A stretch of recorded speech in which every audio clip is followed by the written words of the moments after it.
Le handball est fantastique, la voix enthousiastique. Bienvenue dans cette nouvelle preview des 16 previews vers les étoiles, cette série de vidéos où je viens là comme ça, là dans un autre studio, dans les studios notamment de Live Labs, qui me prêtent leurs installations pour que je puisse enregistrer la nouvelle preview que je te présente. Et aujourd'hui, on va parler ni plus ni moins que de Tremblay promu en Liquimoli Star League. Ça fait plaisir de les retrouver à ce niveau après quelques années d'absence et notamment après une saison éclatante en Pro League. Avant de continuer plus loin, je t'invite à commenter, liker, partager et à t'abonner surtout à la chaîne pour me donner le maximum de force afin que justement ce message, ces previews de l'Ikimoli Star League puissent s'enchaîner, puissent se faire. Je fais ça au rythme d'une vidéo par jour. Tu as dû notamment, au moment où je tourne cette vidéo, avoir eu accès à la vidéo dédiée à Istres. Je t'invite à aller la voir si tu ne l'as pas fait. Et donc, on passe à l'autre promu de l'Ikimoli Star League aujourd'hui, à savoir l'équipe de Tremblay.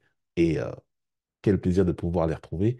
On va partager l'écran tout de suite. Tu vois, j'ai déjà fait mon petit setup. Voilà, normalement, je partage. Et tu dois avoir accès à ma petite feuille d'introduction. Alors, j'ai pas fait tout bien. Là, tu vois, c'est du live comme ça. Voilà, maintenant, comme ça, tu vois l'intégralité de l'écran que j'utilise pour présenter l'équipe de Tremblay à qui on souhaite la bienvenue. Alors, comme tu le sais, cette vidéo est divisée en plusieurs séquences, avec notamment la première d'entre elles, la séquence Iago, où on fait un petit récapitulatif de ce qui s'est passé pour l'équipe de Tremblay lors de la saison 2023-2024, alors qu'ils étaient en Pro League. Alors, on peut dire que on s'adresse tout simplement aux champions de France de Pro League, de deuxième division française. Et en finale, justement, des finales de Pro League qui ont eu lieu à Célestat l'année dernière, et bien Tremblay s'est imposé sur le score de 33-31 contre Istres, donc qu'on a présenté lors de la précédente vidéo de cette série. En demi-finale, ils se sont imposés contre Frontignan sur le score de 37-29. Ils ont fini premier de la saison régulière de Pro League avec 54 points, un bilan en 28 matchs tout simplement de 27 victoires pour une défaite, 986 buts marqués contre 796 encaissés. Et le Tremblay Handball remonte après une série de 3 saisons en Pro League. La plus grosse victoire de Tremblay, c'était lors de la dernière journée du championnat. C'était le 17 mai contre Angers sur le score de 38-23. Angers qui était déjà condamné à la relégation en National 1 fédérale. Et la plus lourde défaite de Tremblay, eh ben, lourde. C'est pas, on peut pas dire qu'elle soit lourde puisque c'est la seule défaite qu'ils ont eue. C'était au mois de mars, lors de la 20e journée contre Célestat, une défaite sur le score de 27-29. J'ai dit mois de mars, je m'excuse, mois de décembre. J'ai fait une petite, dans ma présentation, il y a un chiffre qui est parti, mais je sais que c'était au mois de décembre, sur le score de 29-27. Donc, Célestat, qui est la seule équipe qui a vaincu Tremblay. La séquence suivante, c'est la séquence du set de platine. Dans cette séquence-là, en fait, on parle tout simplement de l'équipe qui va défendre les chances de Tremblay. Et cette équipe qui est entraînée par le coach Shérif Amani depuis 2022 et assistée de Chafouane Koudar se présente avec beaucoup de force, pas mal de, on va dire, d'arguments pour pouvoir se maintenir, puisque ce sera ni plus ni moins que l'objectif. Ah là, en Liquimoli Star League. Alors là aussi, dans ma présentation, j'étais un petit peu vite. Je suis resté avec la présentation de Istres. Ce n'est pas la halle polyvalente, mais c'est le Palais des Sports de Tremblay qui accueille l'équipe de Tremblay. La moyenne d'âge, pareil, aux alentours de 25 ans. Et lorsqu'on fait le calcul. Et donc, comment se présente cette équipe? On a au poste de gardien de but Cyril Dumoulin. Pierre Rubens qui se présente, Rubens Pierre plutôt, qui se présente au poste de gardien. En demi-centre pour mener le jeu, Nicolas Clerc, Thibaut Garaudet et surtout Mathéo Faduil, le demi-frère de qui vous savez, pour ceux qui ne savent pas, le demi-frère d'Elohim Prandi, qui va être forcément sollicité, qui a été un atout majeur de la Pro League l'année dernière.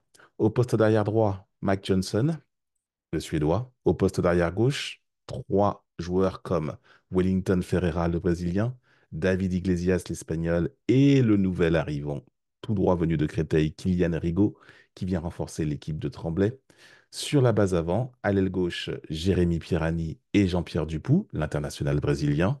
À l'aile droite, Tau Lufuanitu ainsi qu'Antonio Arella, le portugais. Et au poste de pivot, Thiago Rocha, le portugais, et Erekle Arsenalshvili, le géorgien. Donc l'équipe de Tremblay est à surveiller particulièrement. Les départs. Parce que effectivement, l'équipe qui a caracolé en tête de la Pro League est obligée de se séparer de Josip Pavletic, qui est le troisième buteur de Pro League avec 134 buts, donc c'est quand même un départ marquant. Quentin Coleman également quitte l'effectif de Tremblay, ainsi que Axel Cochery, Javier Boragan et Antoine Léger. La question, maintenant, la séquence suivante, c'est le money time. Comment faire en sorte qu'une équipe comme Tremblay, qui a eu une longue hégémonie en Ligue Moly Star League, euh, puisse assurer sa pérennité dans l'élite? Eh bien, en fait, effectivement, on a un club qui a, dans ces 15-20 dernières années, a pu participer à une finale de Coupe d'Europe. C'est quand même pas rien. Euh, pour assurer sa pérennité, il faut des joueurs d'un certain calibre qui assurent, on va dire, qui peuvent en tout cas remplir certaines fonctions avec des rôles bien établis. Et là, il va de pair que simplement l'équipe de Tremblay, c'est une équipe de caractère et que le capitaine Cyril Dumoulin, qui a l'expérience du haut niveau, va forcément assurer et qui surtout se trouve sur la fin de sa carrière, connaît le système pour pouvoir maintenir un club à ce niveau-là. Alors bien sûr, la Ligue Kimoli Star League, c'est l'élite. Il y a des clubs qui sont déjà installés depuis très longtemps, qui ont déjà des routines. Et pour pouvoir rivaliser avec ces équipes, il faut forcément des arguments et des joueurs d'expérience. Et un joueur comme, notamment, je pense principalement à ce joueur, si je remonte deux slides plus haut, je pense à Nicolas Clerc notamment. Un joueur comme Matteo Fadjuil va être essentiel. Alors, Matteo Fadjuil a une trajectoire ascendante. Il est en train d'arriver à son prime et on va énormément compter sur lui à la main du jeu pour assurer une certaine assise offensive et surtout avoir une assise défensive sérieuse quand on a des joueurs comme Thiago Rocha et surtout le solide géorgien Arsenalshvili. On va entendre parler de lui en défense. Ça va être aussi quelque chose. Aussi également, j'aurai l'occasion de revenir vers lui, notamment sur Kian Rigaud, dans la rubrique suivante. Lui aussi aura son atout à jouer pour faire une belle paire sur la base arrière. Donc, à mon sens, et tu verras dans le pronostic que je te réserve, Tremblay a tout ce qu'il faut pour pouvoir assurer son maintien en Pro League, surtout quand on voit en fait se poser la question de qui peut être potentiellement derrière nous et quelle base plus solide on peut avoir par rapport aux équipes avec lesquelles on va concourir. Il est sûr que des équipes comme Ivry, comme Istres et comme Créteil surtout, il faut absolument remporter ces rencontres, ne pas lâcher de points contre ces équipes-là. Et après, je vois bien Tremblay faire des petites performances un petit peu ailleurs, notamment à domicile, puisque le Palais des Sports, c'est une salle assez chaude qui vibre en balle très très fort là-haut en Seine-Saint-Denis. En tout cas, moi, je vois bien Tremblay faire quelque chose et assurer et pérenniser son retour dans l'élite. Il faut y aller étape par étape. Et donc, comme cette équipe sort de Pro League avec un bilan assez sérieux et n'a perdu qu'une seule fois de la saison, je pense, et compte tenu des équipes qui sont en Ligue Immobilier Star League et les équipes qui sont dans la catégorie de Tremblay, je les vois passer devant assez facilement compte tenu du recrutement qu'ils ont effectué. Maintenant, c'est la question à voir. Maintenant, ça se trouve, comme je te dis, hein, le but de ces previews, on fait des prédictions, on parle à l'instant T alors qu'on est en début de saison. Surtout que là, j'ai été informé dans les matchs de préparation, dans le warm-up, que Tremblay en est à une victoire et une défaite, notamment une défaite à Nantes. Au moment où je t'enregistre cette vidéo, c'est le lendemain de leur défaite à Nantes, une défaite qu'on peut qualifier, entre guillemets, comme on dit dans le rugby, d'encourageante. Donc, Tremblay a ses chances pour pouvoir justement subsister contre des grosses cylindrées de Ligue Emily Star League. Alors bien sûr, je ne pense pas que ça va gagner beaucoup contre des équipes comme Chambéry, des équipes comme Montpellier, comme Nantes, comme le Paris Saint-Germain. Ça va pas prendre beaucoup de points, mais c'est pas l'objectif forcément de Tremblay. Mais contre des équipes comme Créteil, comme Istres, comme Ivry, comme Cesson, il faut aller choper des points absolument. Voilà pour ma séquence Money Time. Et donc, je te rappelle à la salle, hein, c'est pas la halle polyvalente. Voilà, j'ai oublié de changer. C'est, je fais tout seul pour pouvoir monter ce type de production. C'est le Palais des Sports, supporter de Tremblay. Excuse-moi à l'avance. Maintenant, on enchaîne sur l'expert de défi. Je rappelle que l'expert de défi, c'est le frame ultime entre les experts époque, la belle époque où on gagnait tout avec l'équipe de France, et les femmes de défi. C'était à peu près la même stratégie marketing.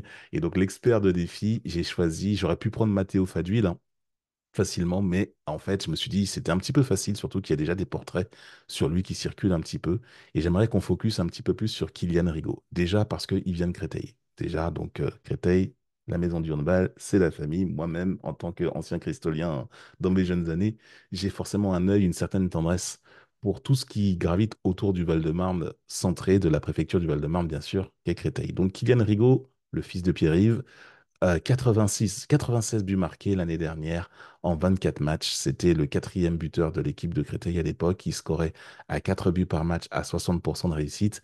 Également 5 passes décisives. On parle d'un joueur qui est hyper fantasque, qui est délicieux à voir jouer. C'est-à-dire que il a toujours un but un petit peu cacou. C'est un créatif, hein. Kylian Rigaud, il est très athlétique, il va très très vite et il a une gamme de tir qui est exceptionnelle. J'adore regarder jouer Kylian. Et donc, il est en constante progression. Après, si on se recentre simplement sur les statistiques, il commence à avoir de l'expérience malgré son jeune âge, hein, puisqu'il commence sa cinquième saison en Star League. Et donc, moi, ce qui m'intéresse surtout quand je vais voir Tremblay, ce qui va me faire cliquer pour aller voir les matchs de Tremblay, j'ai très envie de voir l'entente avec Matteo Fadul, voir ce que ça donne avec la base arrière. Même si du côté droit, ils n'ont qu'un seul gaucher avec le Suédois Johansson, il y a quand même des choses à voir. Donc, j'imagine, a priori, que ça devrait pas mal combiner sur la base arrière avec un droitier qui devrait être à droite. En principe, dans ce style d'effectif, on va aller regarder ça avec beaucoup de curiosité. Et donc, Kylian, dans ce jeu-là, il a beaucoup à prouver, à se montrer en tout cas. Donc, Kylian fait déjà un début de carrière très solide. Il commence à être un arrière-gauche référencé en Star League. Et Tremblay, ça pourrait être dans un plan de carrière pour passer au-dessus, un certain tremplin maintenant. Il a tout ce qu'il faut pour briller là-bas. Et Créteil, qui est un club formateur, voilà, ça y est, il sort du cocon. Bon, il va pas très loin, il passe du 94 au 93, mais toujours est-il que, il me semble en tout cas, selon mon opinion, là pour le coup c'est moi qui parle, que Tremblay pourrait être une vitrine un petit peu plus exposée, un petit peu plus, où il pourra se révéler davantage que Créteil, qui reste encore on va dire un cocon familial très centré, mais pour le coup avec des ambitions un petit peu moindres. Et Tremblay a l'ambition de s'installer un peu plus. Et quand je ferai la preview de Créteil, là encore, je te dis, hein, tu seras pas prêt, hein. Tu seras pas prêt puisque là, c'est un peu la preview d'un, comme on dit en NBA, un basket d'un homer.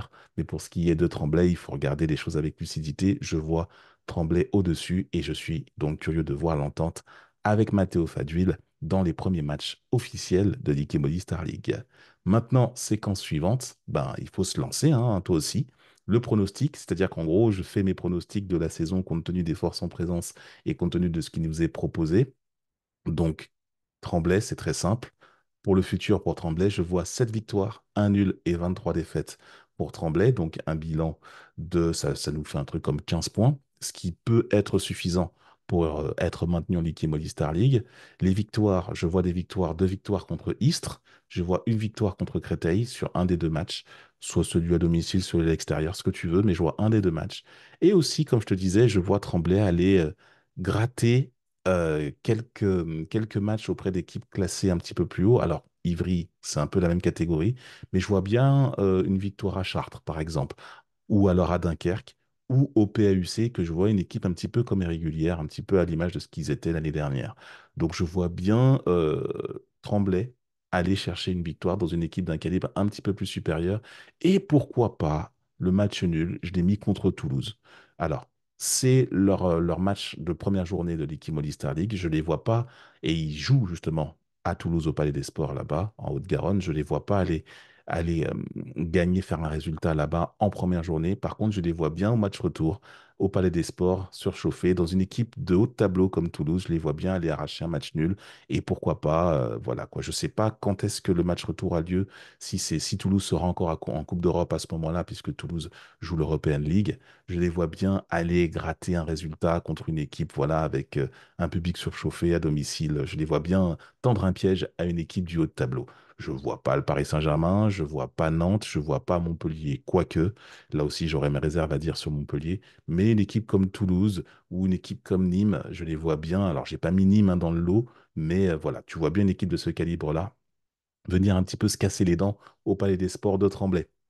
Du coup, si on fait le bilan, alors là, je ne l'ai pas mis là, mais en fait, j'ai amélioré mes slides au fur et à mesure. Là, pour l'instant, j'en suis à Istres, pour l'instant, qui n'a que 8 points, et Tremblay, par contre, je les vois avec 15 points. Donc, le tableau, le classement final devrait s'ajuster quant à mes prédictions. Voilà ce que je voulais te dire. Du coup, je vais sortir du partage de l'écran. J'arrête ici tout de suite. Voilà, on va revenir en plein écran. Cette présentation pour Tremblay, alors que je fais tomber mes affaires par terre, est terminée. Prochaine preview, on va parler d'une autre équipe, voilà quoi, qui va envoyer ses verts pour le maintien, puisqu'on va remonter petit à petit dans la catégorisation de cette Liqui Moly Star League. Je t'invite déjà à activer tes notifications. Je répète, tu commentes. Si tu es supporter de Tremblay, dis-moi si tu es d'accord avec moi. Même si tu n'es pas d'accord, fais part de tes commentaires donc dans le champ destiné à cet effet. Aussi, je t'invite aussi à partager cette vidéo à tes collègues supporters si tu souhaites aussi entrer dans la conversation avec nous. Tu likes, tu exploses la barre des likes pour faire monter le projet enthousiastique. Voilà, c'est maison, comme on dit, c'est fait avec passion, avec les moyens que j'ai à ma disposition, mais avec énormément de cœur et beaucoup de passion. C'est parti, allez trembler pour cette saison et on se retrouve très bientôt pour une prochaine vidéo où on va parler de la maison du handball, pourquoi pas. À très bientôt, je t'embrasse fort et fais passer le message. Le handball est fantastique, la voix enthousiastique, c'est le gimmick. À bientôt.